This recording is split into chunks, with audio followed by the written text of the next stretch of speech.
irang lotion bagine ba pamise adu irang lotion bangam gadoribra in this short period sahi ani makhai ahum jidadi lotion bangam maktraga lakadoriba matam khara se countable month masing thiba yaba tha khara sidadi ngasagi marin phudokpa ngam gadoribra ba MLA sing jena natra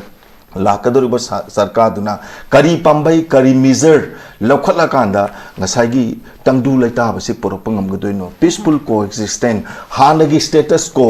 akhoiga makhoiga lengnaram ba mari jati khodimak ngasagi bond of love amakak na punjandana akhoi se chamin naram ba thakmin naram ba chanam ba mayam do adugi phibam duda akhoi hanjilapang ngamgani na mathongna phana thabak tawba ngamgadaba se akoina countable oyaba thibada masingsi yam waleba ko aduna irang thoiba makai khudong saba loge haba kanagumba kharasu dumak leitabdi nate aina laksaningi ba poti bema in democracy sidi mayam na khangnaraba wani ko power lies with the public with the people sakti haibase ganatantra dadi miyam gi khutta leibani adu miyam na ahomba porke hairagadi ngasai comrade na su habigi do press mandate amadi changneba press mandate to da ngasai gi mamang thakta khalaki ba sumaina khona sum tawdana leiragadi ai ngasa haijabdo catalytic changes amadi maru phukna ahomba ma khaktik porakpa changneba example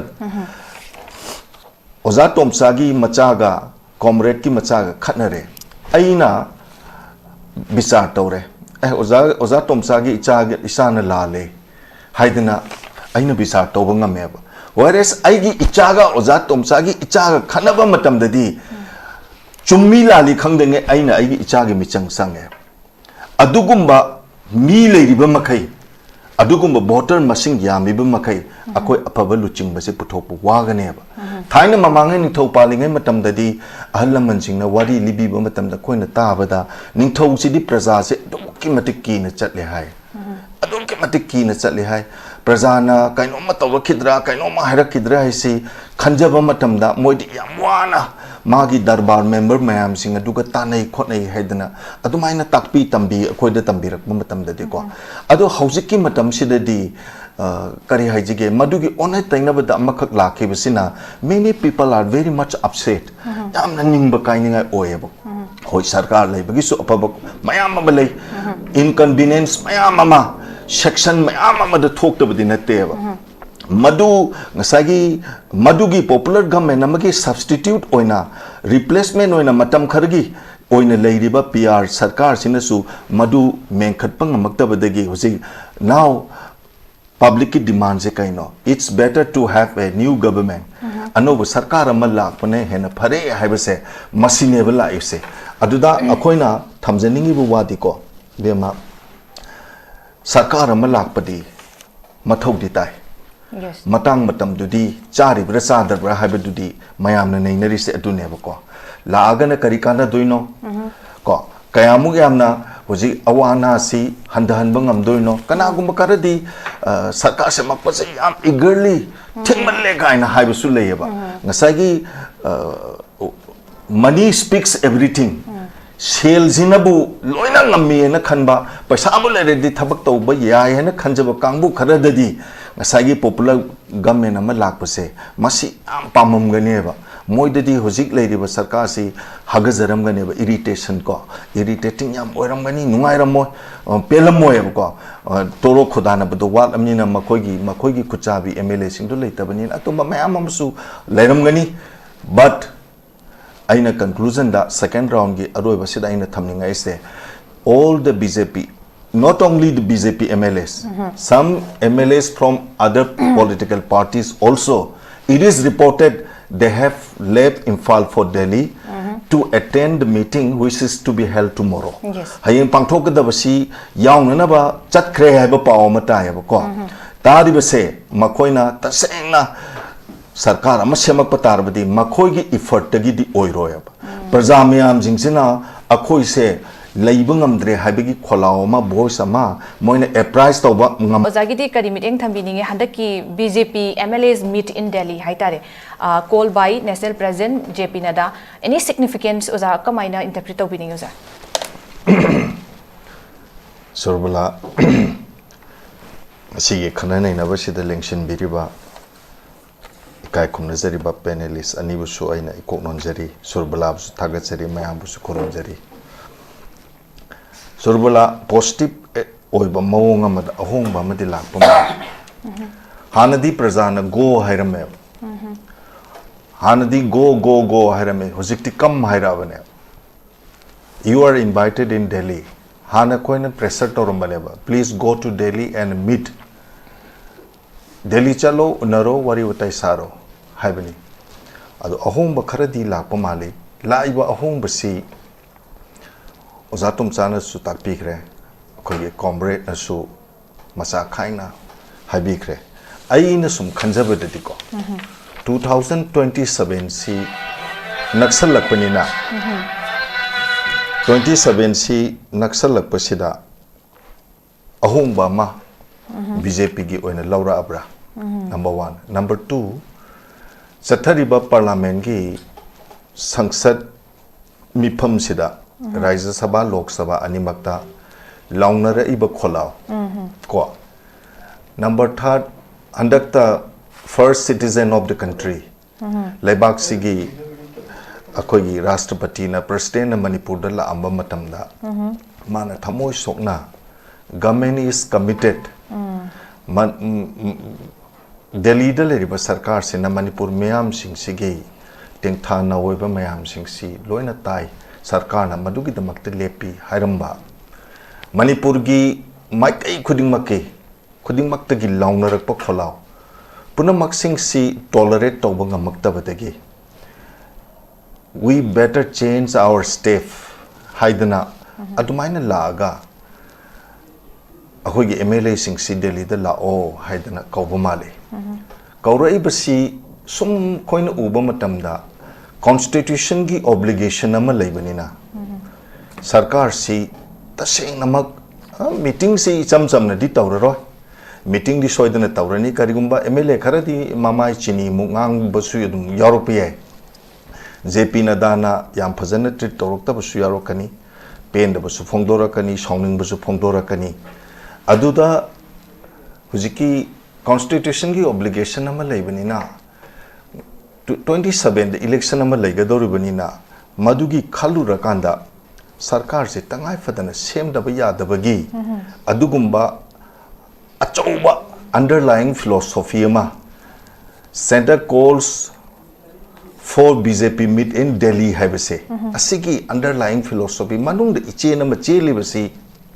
sagi obligation du leibanina sarkar sima handaki December thaji manung sida semawama or early part of January state semau da ya da bagi pona makhak laitragadi semau dragadi 27 ge election sida BJP sida vote lepi naba adagi lepiu haibada natragana hayeng outcome mikhalgi khogi vote masing thirakpa matamda number game ni nako maduda minus from the lakhadra haibagi panic adumba masu phaubu maliko aduguma mayam yenga kanda BJP na loropa phirep amada tasengna akogi Manipur gi BJP gi MLA singsi Delhi da lao karigumba khara khana daba yadre haidana adumaina kaubu oramganen kali ngahaki mamangda wari wotai sum maruma pang kharaga sum sabada su moina phongdora pagi matung inati ko soidana sarkar si semaka dobo mali haibadi phongdok narakpas intellectual circle khara nate tumak hairei ko but laiba poti ko why there is no any endeavor to end the burning situation ko Housing Manipur the mai cha ai basi kannana bagi da maktadi karigumba hotna bagi mamiyim ta tadraga why there is so karihani interest for the formation of the government sarkar sembagi da maktana suam thawai yauriba moi bu achauba MLA ohelaiba puna maksing duna awana tabasing duna madugi awana du loishanna bagi da maktadi maduda thauna phudok tabako sarkar semromda yamna mai onsil aisinadi ngasai sarkar si hek semak padagi irang se hek tholaki bajidagi ko sendan bom laitraba MLA mi gi marin na makhwang koi bu sumyam am yarum ngani kogi mathang 27 sida kari bu tawdoino haiba mirep oibang ngamgido ribra haibagi masa mathanda ningdom pomjaba wajaba MLA su ayam ma yawdo binate ko shugumba mayam sing si khalla kanda kanagumba kharadi formation of government se masi much ne na lorom nganeba aduga manipur gi leiriba miyam sing sina hojik khallibase hojik leiribasi sisu sarkar ni only difference is president ki rashtrapati ki shasan ni elected representative mayam na semba popular sarkar do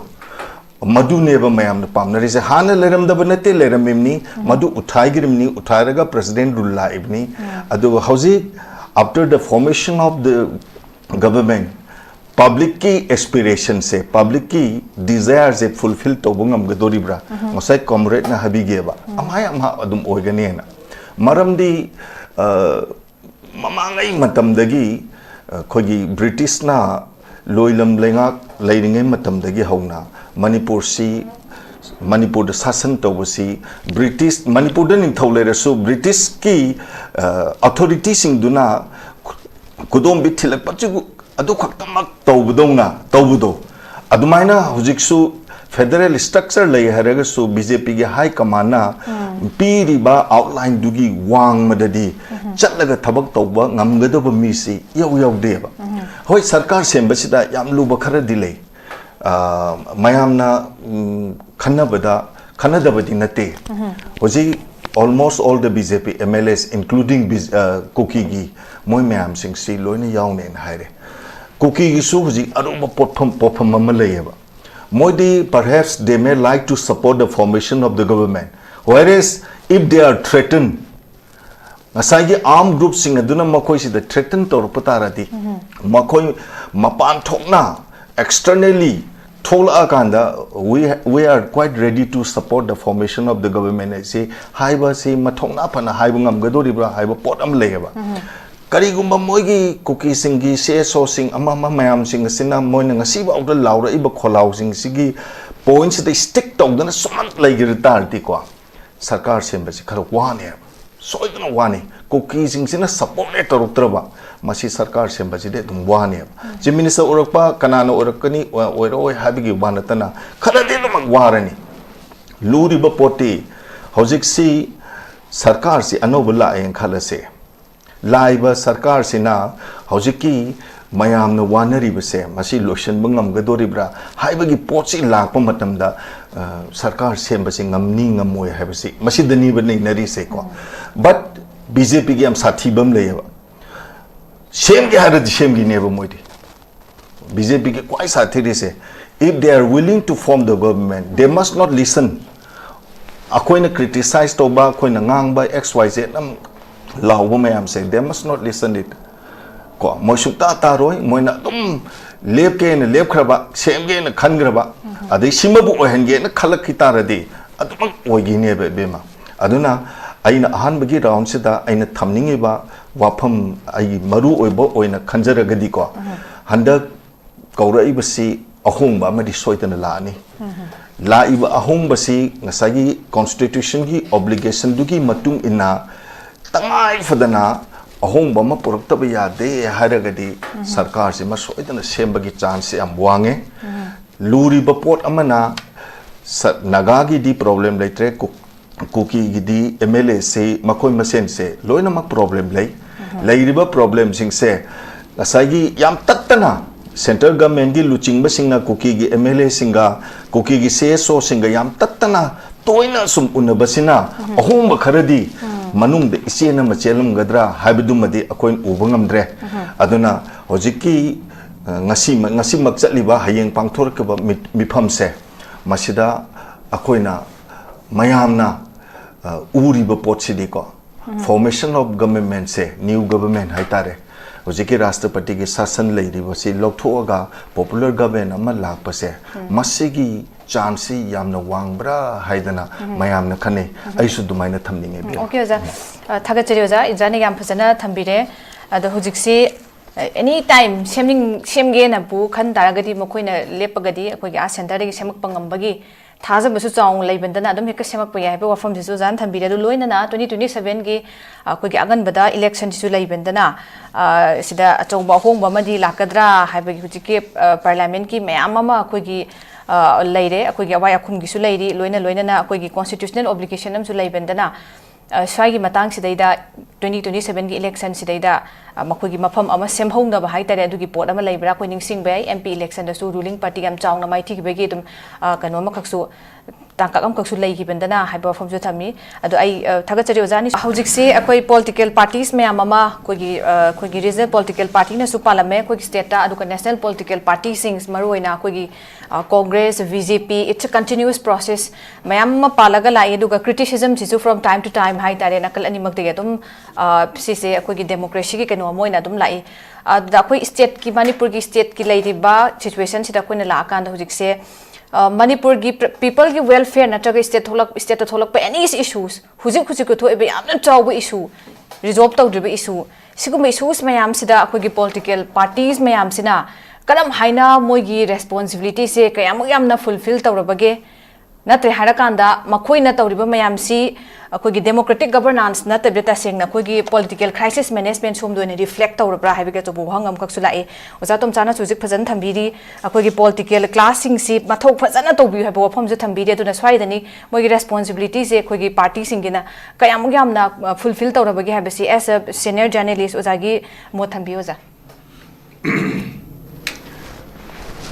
शुभला Manipur अखोइना मतम सांगनदगी उरप पोट खरदी ले speaking of truth in our society has no friends if I do something good I feel good अइना फब खर तौरदि ऐशु खर नुंगाई हबदो अदोमदा वाखन से खर खन्नरबा एनी XYZ सिंगसिना पॉलिटिशियन सिंगसी ओइरकेन खनब तारदे पॉलिटिशियन अमा हाइबसी पॉलिटिशियन अमगी पुनसिदा माइ पाक पाइबसी माबु मागी प्रजादुना मंगोंदगी मागी दोरीदगी मागी होनजमंदगी मागी प्रजादुना हेन वांगना नुआइना लेगरकांदा XYZ तो पॉलिटिशियन दुगी माइ पाक पने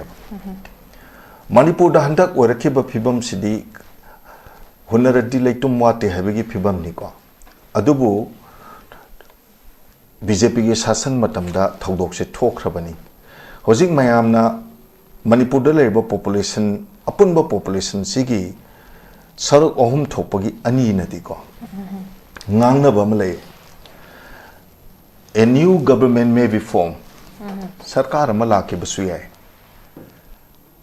why the new government is to be formed kari do bi shem do no haba but that is for a few opportunity not for abates the miseries of the public miyam na awabam ayam ama thengnari basi hamthanabagi mayeng tahanabagi kokanabagi madudi oiroi masa masa gi subeda khara khaki yenga kanda sarkar semapadi semgi badi yai adugumba sarkar ma lakpadi yai habasi population apunba population sigi saro ohum thopagi ani na de adumaina ngangle yabako comrade na su advocate na su takpi democracy da catalytic changes ama porke habitar diko awakening the public awakening the mass mayam punamak sing se tumna na legi sing se khara hawdok pamadi change akoina di we are blaming the MLAs are not rendering their karihani maine tawguda thabak sing se tawde khote adu tawde da tawde haitana who has elected them moise kanano kangrino by akoina ne by electors akoi si yamna righteous oiba yamna right thinking member oiba yam rational wangba sensible oiba mi amade akoi chi change अखोइना आइगी इमुंगदा मी तरुक लेबदो तोंगान जानबा हाइबसे मसी अखोइ मसेनसी पुक्चेन खोजेन तिनद्रे हाइबनेबा मदुगी मम्मीदो मदु सेंट्रल गवर्नमेंट ना बीजेपी की MLA मरकसिदा उइयबा मोय हायेंग मीटिंग तोबसिदा जेपी नदाना खनादि सोयदन हाइरकनेबा we are not satisfied koi pen de noina tawthorak pase MLA amana tawgadaba thabak noina lawgadaba daita puna maksing do matang matam chana laude habagi waro puloba mayam ama phongtorak khineba sarkar ma lakhiba habasidi magi shubeda du yengaga hojik lakdorba sarkar se aina su hajabaduni miyam gi awaba kokna nabagi lakadoriba sarkara natragana lakadoriba election duda hena khudongsa moine hena mai pakani pa oi habagi wanate madudi that is to be decided by the people by the public democracy da ibema amna luba male akoi good people oiba machangeba akoina only when we become the good people we could elect a right thinking member of our society as a leader adugumba mishak ama akoina khanba ngamganeba adu natabda handaki manipur da thoiba wathok leiriba irang sida tasengna kanagumba MLA kharadi ko punchi supagi miyamna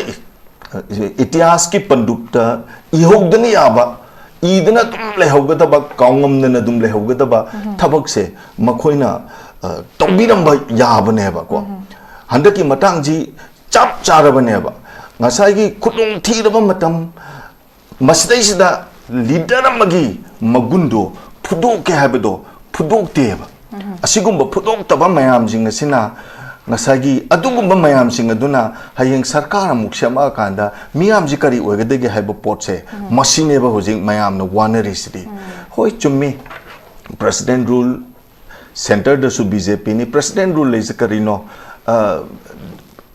governor is to act on the advice of the council of minister prime minister gi ogera home minister gi ogera council of minister gi ogera madugi pautang matung na ma di thabak se loina tawgadori bani government is government but hojik mayam da laktori sidi akoina khanjege ba mihutto aduna sembirak pa sarkar do madu ne ba mayam na pami se kari do bi pami no ba irang zeloshan bagi ne ba pami se adu irang zeloshan bangam gadori bra in this short period sahi ani makhai ahum jida di loshan bangam maktraga lakadori ba matam khara se countable month masing thiba yaba tha khara sidadi ngasagi marin phudokpa ngamgadori braba MLA sing jena natra lakadori ba sarkar duna kari pambai kari measure lokhala kanda ngasagi tangdu laita ba se porok ngamgadoi no peaceful coexistence hanagi status quo akhoiga makhoiga lengnaram ba mari jati khudimak ngasagi bond of love amakakna punjandana akhoi se chamin naram ba thakmin naram ba chanam ba mayam do adugi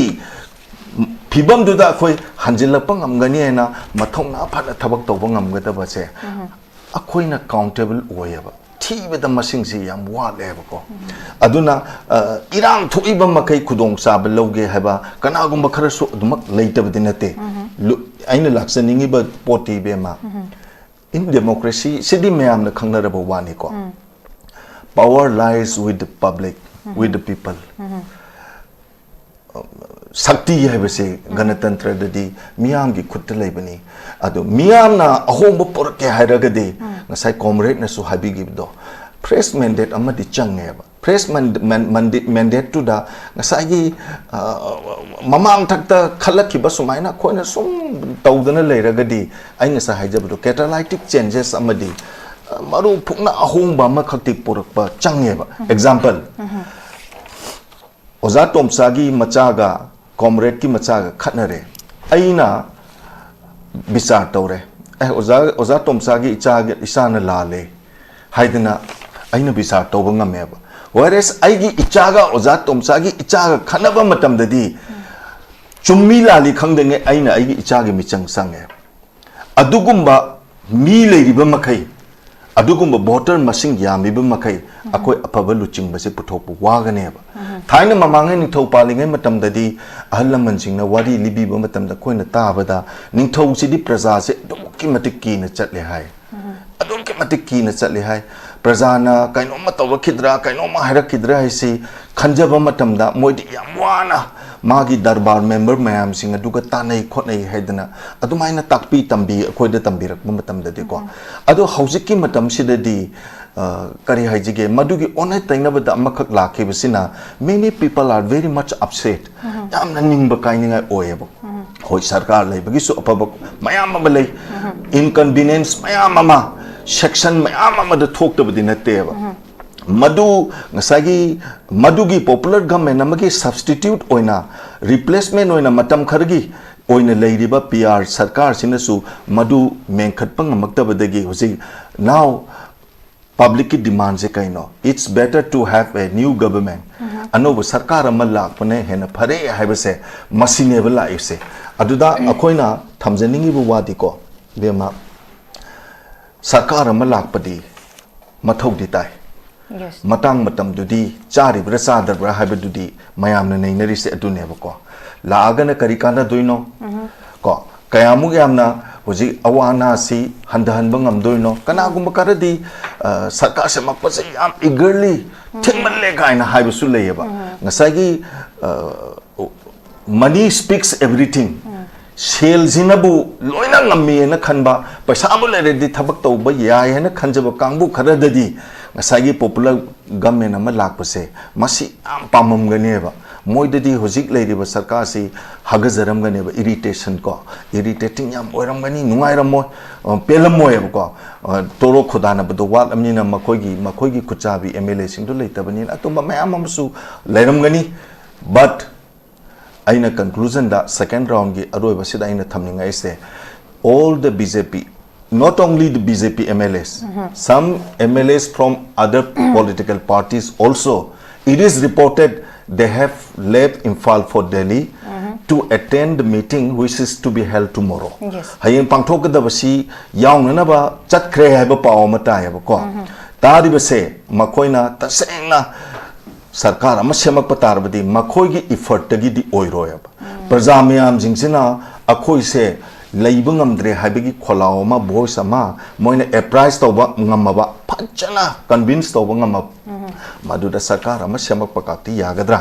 aduna tadana isam samna bla bla da chat oiraga diko madudi mayam gi ning base thoina hena kaigane na khali za khoi gi ngasi gi opening di closing di ma koina tentak na matek thambiu za bema Africa da apikpa Burkina Faso ina leba amle madugi president si Ibrahim Traore na yamni youngest of nupamna oi he leads the nation towards the positive way yam chakhut ba am civilized oba mayona mada athuma matamda poropanga meba adumaina akoigi leader ne na khanjegi ba ngasi manipur thadoktana Delhi gi dama khongsan khraba kangbu sing asena phurup kudimangna khunda minadana nuksina le minarapagi itihase masi yontho ganda ngasagi sarkar ama khuding bagi wafam do hogdopi daba akoi tongan tabe yaroi akoi se nuksi sana na himinarapagi itihase thugai bi yaroi manipur thugai bi yaroi habagi madugi kaltuma yauraga maduda fachana bhapmenta na wari sana birakba madune ba koina pamise aroi badaina haijaning bam leibema any XYZ may be appointed may be elected as the leader chief minister oin harakpa matam da ko kana gumam batana thodongna maduda adu da hainara kadobati leidom mande tawbudabu public na feel to bamba khakti leba kana gumam bisakabana chief minister ora su XYZ mayama mana tongan ba portfolio pai ba minister mayama mo oira agasu ko prajana uridi power dunateba goodness of the government sarkar dugi afaba duneba madugi afaba sarkar do madu lingbangam gadra madu ngamakna bagi phachana paudam bangamba MLA mayam amasina chatkiba singsina madugi result ama porap oiraga diko anoba sarkar ama semakpada thoidokna kano lei roitrain khali adubu koin haibangam de let us see ko aduna moin satliba singse afaba nga to orap oisinu okay oza thank you so much yam phasana thambi ozana su aduga akoigi loiselakpada ngasigi akoigi BJP gi MLA singi khongchat Delhi da masina party gi unity ama ensure tongnabagi is it an attempt natre harakanda akoigi political stability ama puraknabi khongthang da chawna yumpham oiba adugumba meeting amara natraga aduga akoigi hujik leiriba new popular new government ama form tawba coordination ama sagalakku matamda masina chawna mateng pangnabi khongthang amgi saruk amoina nationally present na kauba adu oiribra adu haiba posima akoi thoe mayam ama nei nare duga taseng harakanda yamni effective oiba adugumba intervention ama ohenge hai taragadi popular government ama sembagi oiro natraga any policy or program regarding akoi gi political crisis in manipur sigi siga mari leinana yamni effective oiba duguma intervention ama ohenge haiba tadi akoi adigi government asu central government asu taseng na people gi mandate amasung state gi challenges sing se fajana address tawba duguma reflect aduda reflect tawba meeting thamdana aduma address tawba ngamboi taragadi lakhot ba khongthang si obviously dum effective oiba khongthang ga dum oigadori bani adubakpu hairiba khongthang si akona thengkhang kaya da mamang ga myam una ki taraga su masiga outcome se udabana ngasi popa khoi ki mayamna pena bagi chang dudi yodaba pena dana lei bhaita aduma oiri aduna handaki call si su yam effective oiba call ama ohen ba haiba taragadi intervention effective oiba intervention am ohen ge hai taragadi mayam gi leiba people gi mandate sing ki truly reflect tawba aduga state ki challenges sing ki fazana address tawba aduga intervention am oiragadi mahayan ba intervention oiken haiba note se thamjage